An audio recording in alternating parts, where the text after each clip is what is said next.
abjuu kana yoo agarte namatti himin nama dhoksuu qabda. Yoo midhaan mana keessaa badu nyaanni dhugaatiin mana keessaa badu yookiin ka utuma si fuulduratti ka qannasu agarte yookiin of duraa dhabde hin himin.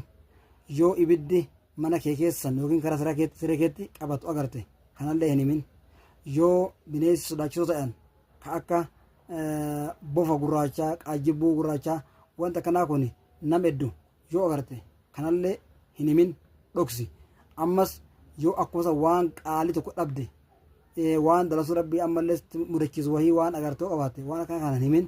Ammas cidha walitti laaqamaa tahee haraaman dhibbeentuma walumaa galatti sagaleen isaa sagaleen tolle sagaleen rabbiin jaalanne itti baay'atu yoo agarte kanallee namatti hin himin dhoksi.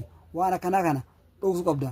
Waan akkanaa kun yoo namatti himte namni si harkaa hiika balleessa waan ta'eef ati namni hiika balleessa abjuun takka hiikamnaan hiikamte waan san irra buutii dhugaa taate waan ta'eef nama abjuu tolchu qofatti abjuu gaarii himataa abjuu gaarii hin taane immoo hin himatu maal godhare waan afur tokko a'uudhu billaahi mina shayxaani rajiim jettet yeroo sadi karaa bitaatti tufta. Lama ni wadda'ataa sadi kaatee salaataa yoo dandeette jechuudha. Yoo salaataa sana booda afur nama tokkotti himuu hin qabdu.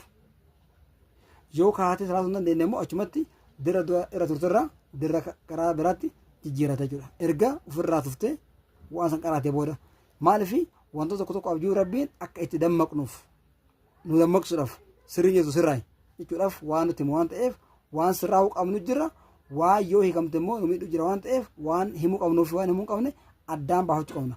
Waanuma himuu qabnu immoo nama hiikaa beekuu fi nama jaalatu qofatti himuu qabna.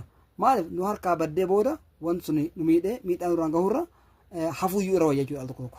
Kanaaf isin jaaladhaa rabbi isin jaalatu nama hunda biraan gahaati waliif sheer godha ergaa kana sirriitti isin jedha hayyee wassalaamu alaikum warahmatullahi wabarakatuh.